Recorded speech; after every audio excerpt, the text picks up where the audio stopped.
السلام علیکم۔ آج کا ہمارا جو موضوع ہے وہ ہے سابقے۔ یہ video B S Urdu first semester والوں کے لیے ہے۔ ان کا ایک سوال ہے اور آؤٹ لائن میں ایک جو ان کا ٹاپک ہے سابقے اور لاحقے کا ہے۔ تو یہ پہلی ویڈیو ہوگی سابقے کے لحاظ سے اور دوسری ویڈیو میں ہم لاحقے پڑھیں گے۔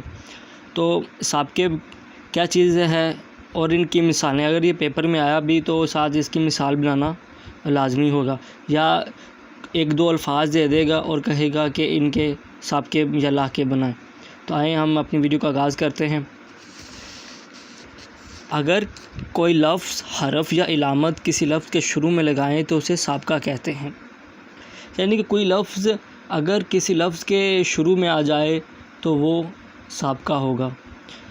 مثلاً تعلق کے شروع میں لا لگا کر ہم لا تعلق بناتے ہیں، اور ادب کے شروع میں ہم با لگا کر با ادب بناتے ہیں۔ ان میں لا اور با ہمارے سابقے ہوں گے۔ وہ ہمیں لا دے گا، وہ کہے گا کہ اس کے سابقے لکھو، 3 یا 4 سابقے لکھو۔ ہم لا تعلق، لا علمی اس طرح کے کچھ لکھ دیں گے۔ اب اس کی مثالیں ہم دیکھتے ہیں۔ مثالوں میں اہل، اس کی بہت سی مثالیں ہیں، ان میں سے میں نے چند جو پیپر پوائنٹ آف ویو کے لحاظ سے اہمیت کے حامل ہیں وہ میں نے لکھی ہیں۔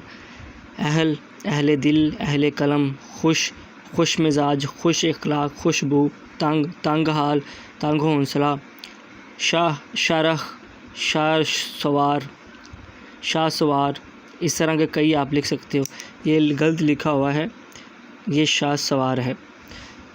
کارآمد، کارخانہ، کم عقل، کم بخت، کچ دماغ، کچ رفتار، عدم اعتماد، عدم تعاون، نیم جان، نیم حکیم، نیم رفتار، نہ ڈر، نکما، نہ کھٹو، درآمد، دراصل۔ یہ سابقے ہیں۔ یہ ہمیں پیپر میں یہ اہل دے دے گا، وہ کہے گا کہ اس کے 2 سابقے لکھیں، یا خوش دے دے گا، کہے گا اس کے سابقے لکھیں۔ تو آپ نے اس طرح سے تیار رہنا ہے۔ اس کی بہت سی مثالیں ہیں، وہ آپ نے لازمی دیکھنی ہیں۔ اگر آپ کو آج کی ویڈیو پسند آئی ہو پلیز سبسکرائب کریں، شیئر کریں، لائک کریں، کمنٹ کریں۔ خدا حافظ۔